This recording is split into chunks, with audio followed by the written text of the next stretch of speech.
Hey there, Leo. This is your mid-May reading with the focus on the Uranus shift into Taurus. So, I'm gonna do this one a little bit differently than the past two. Gonna just flip these over one by one as we go through the spread, and just kind of do a little bit more organically. As I was meditating about this reading for you, Leo, it came to mind, Leo's all about coming straight from the heart, coming straight from, their heart space. And so I kind of wanted this reading to feel that way. I didn't want it to, not that my readings would not spend a little bit more time meditating on the spread overall. Not that it's not, still genuine, but I don't know. I just felt called to do it this way. So let's get started. I guess I'll just discuss what spread this is. This is the star spread. So for me, when I think of the star, even the pentagram, I think about its relation to Taurus and its relation to stability and security. And so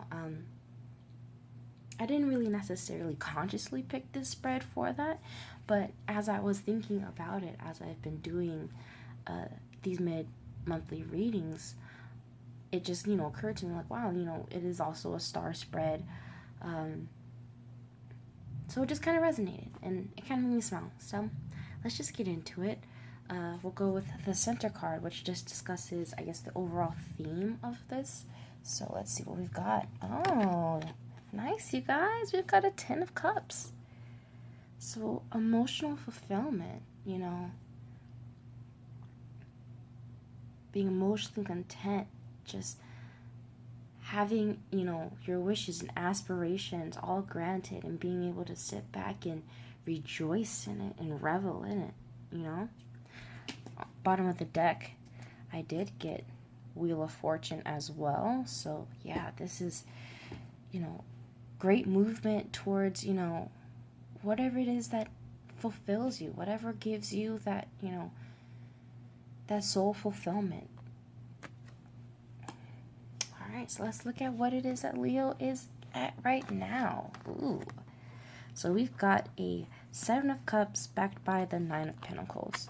So here I'm getting the feeling that you guys are kind of enjoying this Taurus vibe. Like, you guys are kind of feeling luxurious. It's, 9 of Pentacles is almost to the 10, and even 7 of Cups for me, always when I see it, it's like being aware of all the ways in which you can go as far as being not just emotionally fulfilled, but it could be creative projects. It could be relationships that you have access to, and feeling a refinedness in this.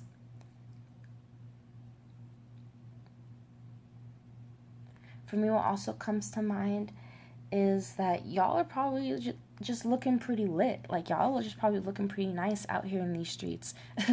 When I see this 9 of Pentacles, I think of, just the way that they look graceful and, among their grapes, just kind of living. Like, I think of that California ad that often plays out here, where they just kind of show all these people, like, living this fabulous life, which it's an ad, I get it, but, like, that's what comes to mind. And y'all being aware of it, and being aware of the ways in which you guys can kind of call it in, maybe. So, let's do it like this. So what it is that you are seeking and wanting. Ooh, interesting. So we have a 6 of Cups here with a 4 of Swords. So for me, the 6 of Cups with the 4 of Swords makes me think you want, you're spending some time thinking about the past, thinking about even maybe your childhood, thinking about the times in which you were able to just kind of enjoy life, like the Leo that you are. Like Leos are, you know, the child almost. I mean, Aries is the child, I guess, of the zodiac, but Leo, you know, when they are coming from their heart, they're coming from just a loving space where they're, you know, where they're willing to love and share and give of themselves.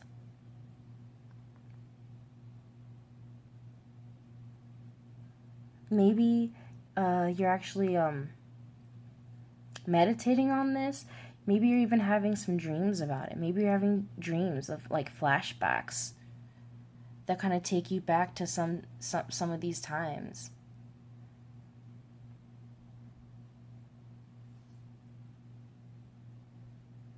Times where you were able to give freely, or maybe, um, yeah, that's just really what's coming in for me. Is like looking back on your childhood, just looking back on the times where you were just a little bit more, I don't want to say naive, but where the world hadn't hardened you so much.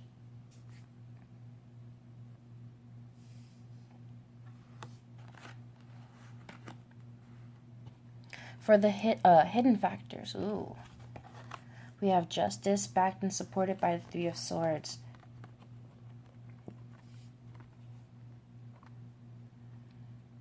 So yeah, it looks like you guys are dealing with maybe some heartbreak. I mean, I guess that's kind of like the most obvious thing, but this is like it feels more like a karmic heartbreak. Like this is something that you're going through that you almost called in a sense.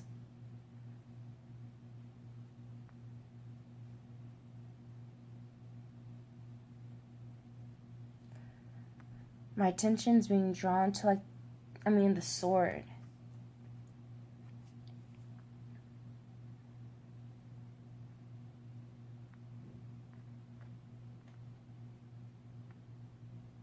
So maybe you're dealing with some sort of a karmic relationship that is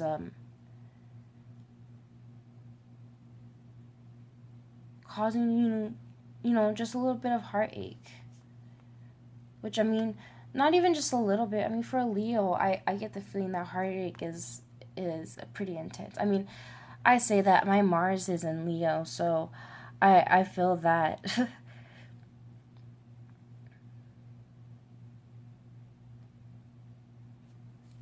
Let me actually look at the known and unhidden factors to see if I can get a little bit more clarity on that. Interesting. All right. So we have a Four of Cups with the Lovers. So the first thing I notice are cups. All these cups, y'all. So this is definitely, I mean, this could be in your work life, because Taurus is for Leo risings, it is your 10th house. So this could have to do with, like, you know, how you're interacting with the public in like your public life. But I'm feeling like this is more of in your your personal life, honestly. I mean, when I see Six of Cups and the Lovers, I think of and even the 10 of Cups, like it makes me think of family, and not just necessarily like your birth family, but like soulmates, you know. So when I have the Four of Cups backed by the Lovers, I'm thinking of feeling kind of apathetic toward the whole like love game.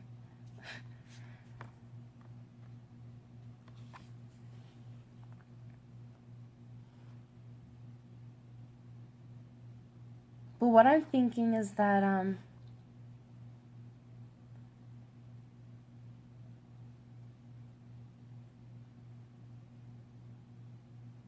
what I'm seeing is that something's coming in and you're kind of feeling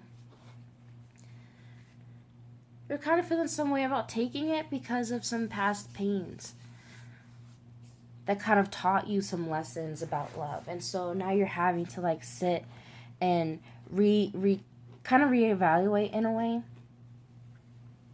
Having to like really be like, whoa, let me sit back and like think about this. Let me look at this from all the angles. I say that because I'm looking at the Seven of Cups with the Four of Swords.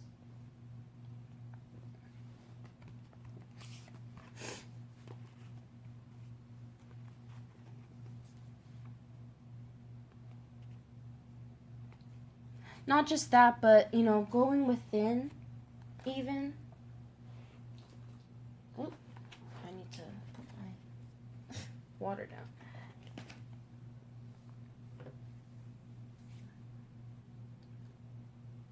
Both Four of Swords and Four of Cups speaks of, you know, going within the psyche. Spending some time contemplating about excuse me, you know, those times where you were innocent in love, innocent, and not just romantic, but, you know, just in partnerships.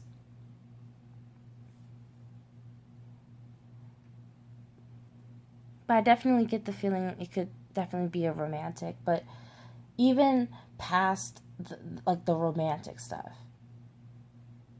going into, you know, your personal values. You know, this is Uranus shifting into Taurus, which is, you know, Taurus is like the, you know, the ruler of value. Venus, the ruler of value, you know, of what is beautiful, what is, you know, what is good.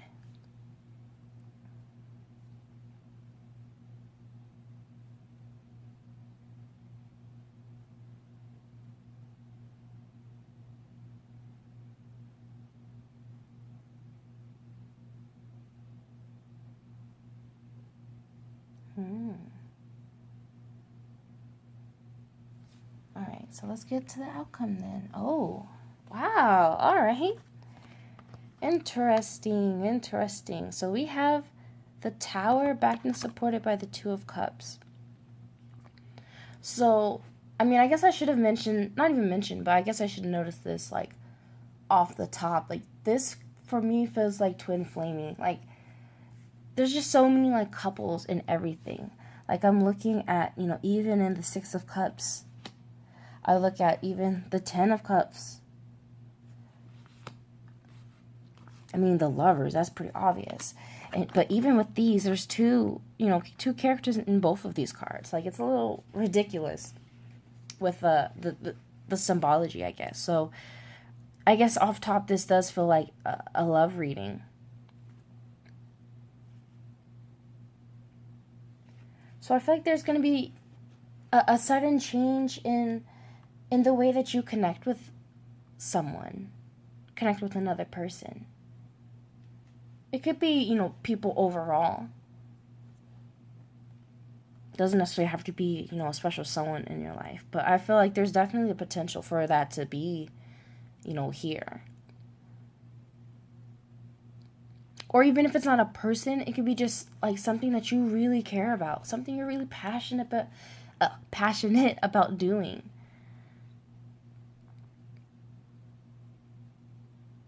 Or even with Leos can be, you know, high-key in love with themselves. So maybe this isn't even like that kind of a love reading. Maybe this is really just you coming into balance of like both, I don't say both aspects because we're very multifaceted, but, you know, both the masculine and the feminine of ourselves. And I actually feel like that is the heart of this.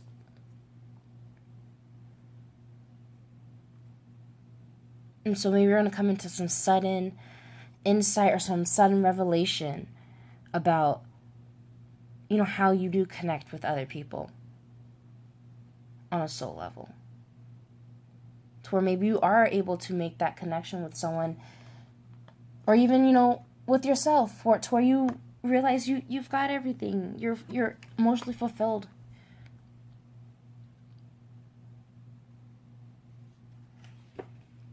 I mean, the Tower can even be just a sudden change or release of something. So it even can be,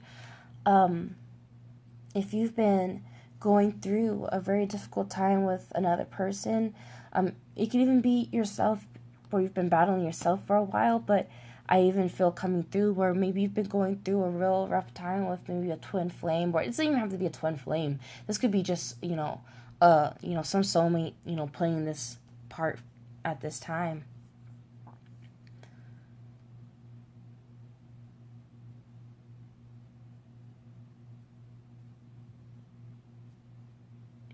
I don't feel like this is bad, though. I feel like this is a good tower moment. I feel like most tower moments are always necessary, so it's never really a bad thing. It's just really about your perspective.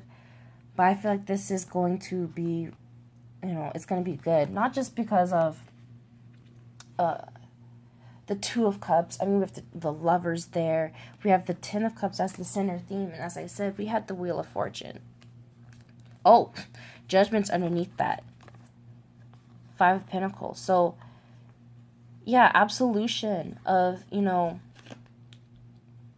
feeling lonely and feeling by yourself, or feeling like no one had your back, or not even no one had your back, but like just feeling kind of lost in the world, or feeling like you've had all this burden. You've been just doing it all by yourself almost, like it's just been kind of heavy on you.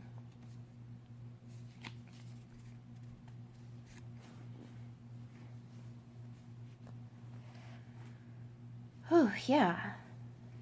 So I guess let's just go over it a little bit, since I did do this a little bit differently. So just starting where you're at, you're mentally aware and emotionally aware. You're feeling very abundant, You're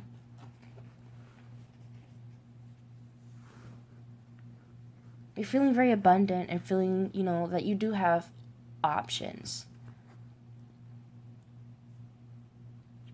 Whether this is, creative options as far as, just passion projects, or whatever that creatively or emotionally fuels you.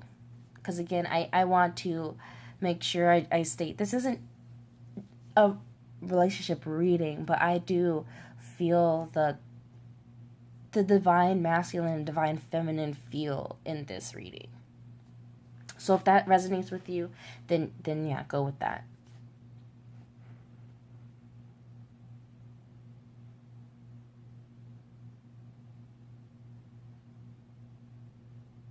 You're but you're in this Uranus shift is going to help you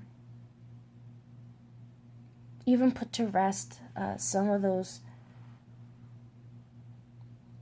some childhood pains. And again, I say childhood pains because we do have this Three of Swords. And with the Justice, I feel like this is something that it was karmically planned. This was something that, you went through.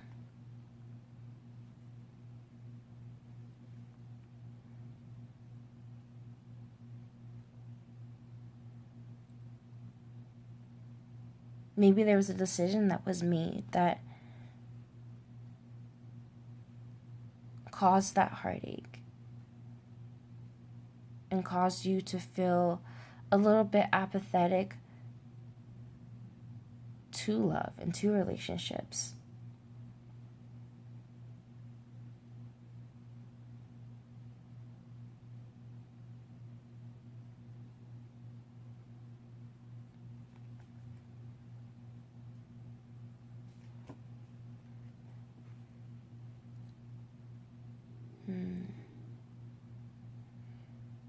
Going with this outcome here with the Tower and the Two of Cups, I feel a sudden change or sudden releasing of this energy that will allow you to make new connections, make true soul connections with someone. Not even just someone, but, just others that resonate with you on that level. So much so that it does bring you joy and peace. And maybe this is a familial issue, or this could be a relationship thing where you are, able to create the emotional family that you've always wanted. The emotional supportive family. or even if this refers to you, you relearning how to love yourself. If you're one of them Leos.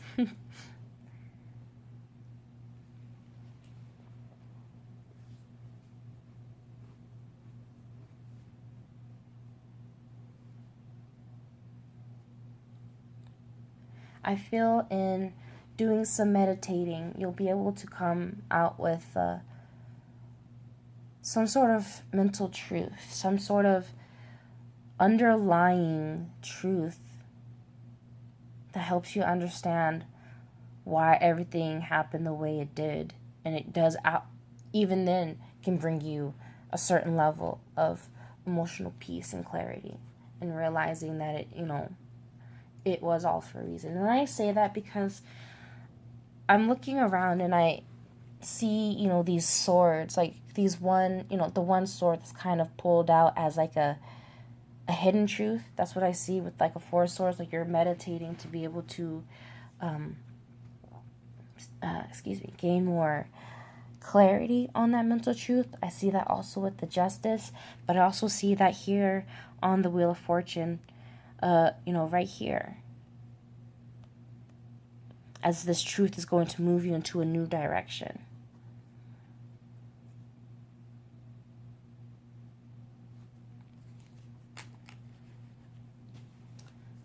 See, is there anything planetary wise to mention for y'all? I mean, everyone, I guess I could just mention this for everybody, because it's really just a action-packed day as far as the planets and the stars are concerned. So if we just go chronologically as far as the day goes, we have the new moon in Taurus in, pretty close to the very last degrees before the moon ends up moving into Gemini later in the day. But starting at the very wee hours for us on the West Coast, it'll be around, 5 a.m. when this happens. Shortly after that, as in, a few hours after that, we have, Uranus officially moving into Taurus around 8 a.m. for us on the West Coast. So, normally, at least for me, what comes to mind for a new moon in Taurus is planting new seeds that you don't necessarily expect to blossom super fast, but expect them to be ones that you will work on, consistently to bring forth, something material. But since this is, Uranus shifting into Taurus on the very same day within hours, I feel like whatever it is that we feel subconsciously wanting to call in, or even consciously, but whatever it is we're wanting to call in, whatever it is we're intending to plant as far as our seeds go, I feel like we have the opportunities to manifest this very quickly. The moon starts to slip into Gemini around 1 p.m. for us on the West Coast. It starts to sextile Chiron and Aries, so I feel that we start to feel a little bit more into parts of our identity, parts of our identity that we kind of buried a little bit, and now they're kind of being dug up. And I say that just because with Pluto in retrograde and we have Saturn in retrograde, for me, that's just a constant deconstruction, and then not even reconstruction. It's radicalization. It's complete breakdown just to build something completely new back up. We also have Mars entering Aquarius around 10 p.m. for us on the East Coast. I mean, not the East Coast, the West Coast. So if we look at this for you Leo risings out there with Leo in your first house, this would be Taurus in your 10th house, and Gemini in your 11th house. Aries would be your 9th house.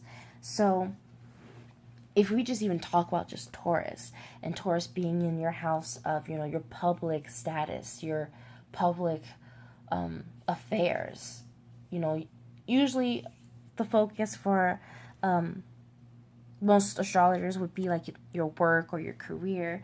But I see it as, more than just your work and career. It's also, with Taurus being there, your values, how, what you value out of your career and your work, out of your public status. You know what I mean? What is it that you actually value out of that? And it makes sense, especially when we're thinking about Leo. Leo is very expressive, and they want to be, the center stage of their life. They want to be center stage of whatever it is that they feel is the stage. So we're not always just talking about, like, conventional entertainers. Leos always tend to see themselves as the movie star, playing in their own film. So now it feels like you're kind of reassessing and completely changing the way that you value, even the way that people even look at you. With Aries in your 9th house, your house of, like, higher education, but for me, with it being like the Sagittarius house, it's, your spirituality, your expansion of the unknown and your freedom. So you're realizing you don't necessarily maybe even care so much of what other people are thinking of you. That you want your work to be something that you want it to relate to your personal values. So with the moon slipping into Gemini, which would be your 11th house, even your house of, like, your networking or your aspirations, the things that you aspire for. And with the sextiling, that Chiron and Aries, with you kind of pulling in these tidbits about yourself and how you want to be able to connect with others and be more authentic to yourself in how you connect with others, so that whatever it is, the work that you are doing, it doesn't feel vapid. It doesn't feel like, okay, I'm just doing this to play the part. Like, you want to feel and love the part that you play.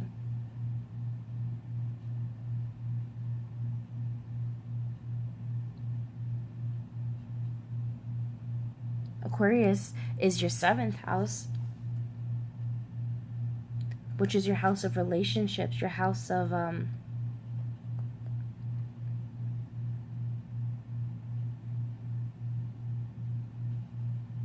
not just personal relationships or romantic relationships. It's the way that you connect with another person. It could even just be, a stranger.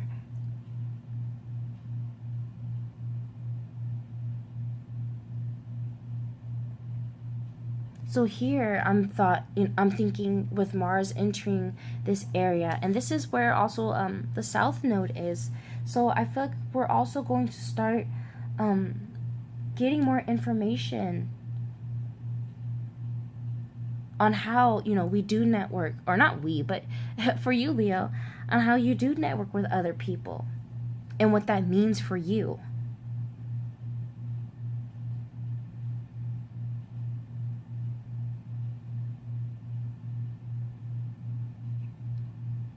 Yeah, I think that's what I got for you guys. Yeah.